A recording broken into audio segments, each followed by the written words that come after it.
स्वामी विवेकानंद ने एक बार कहा था कि वो कंट्री कभी भी डेवलप नहीं बन सकती जिस कंट्री का यूथ रिलीजन और कास्ट टैब के अंदर फंसा रहेगा और ये हमारे इंडिया की आज की रियलिटी बन चुका है। कुछ एग्जांपल्स के साथ इस चीज को समझते हैं।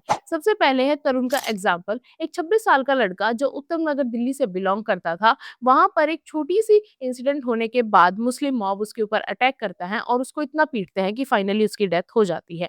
दूसरा इंसिडेंट है बिहार दरभंगा का, जहाँ पर एक 65 ईयर के इंसान जिसका नाम था अब्दुल सलाम, वो जब कम्युनल गाली देने से एक महिला को रोकते हैं, उसके बाद उनको लोहे की रोड से इतना ज़्यादा पीटा जाता है कि फाइनली उनकी डेथ हो जाती है। और तीसरा एग्ज़ाम्पल है सूरज गौतम, जो कि लखनऊ यूपी के रहने वाले थे और वो अपने पड़ोसी को सिर्फ हैप्पी होली विश करते हैं और उनके जो पड़ोसी होते हैं वो ब्राह्मण कैटेगरी से बिलॉन्ग करते हैं, जिनका नाम होता है मनोज तिवारी। उनकी बहन पहले उनके ऊपर अटैक करती है और बाद में वो पूरी फैमिली अटैक करती है, जिसके बाद सूरज गौतम की डेथ हो जाती है। अब इस मैटर को कंट्री के अंदर रिप्रेजेंट कैसे किया गया?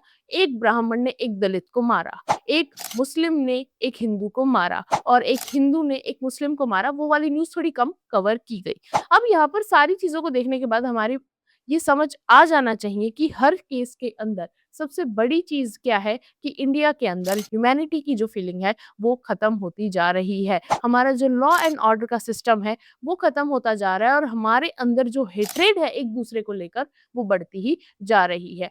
कोई भी रिलीजन अगर कट्टर बनेगा तो वो किसी के लिए भी अच्छा नहीं होता, चाहे वो हिंदू हो या फिर मुस्लिम हो। और अगर आप अपनी कास्ट को लेकर भी कट्टर बनते हैं तो वो भी कंट्री के लिए कभी अच्छा नहीं हो सकता। और सम टाइम ऐसा होता है कि कुछ न्यूज़ हमें प्रेज़ेंट किसी और तरीके से की जाती है और उनकी जो कहानी होती है वो कुछ और होती है। जैसे कि ये सूरज गौतम वाला केस, इस केस में सिर्फ ब्राह्मण वर्सेस लोअर कास्ट नहीं था, उनकी कुछ आपसी दुश्मनी भी थी जो पहले से चल रही थी। इसलिए थोड़ा-सा हमें अपने दिमाग को खोलकर हर न्यूज़ को बहुत अच्छे तरीके से स्टडी करना ज़रूरी है और साथ में हमें ये भी पता होना चाहिए कि हमारे जो प्रिंसिपल्स हैं वो ऐसे होने चाहिए कि वो इंसानियत के ऊपर ही सवाल ना उठा दे। What are your views on this? Do mention in the comment section and follow for more.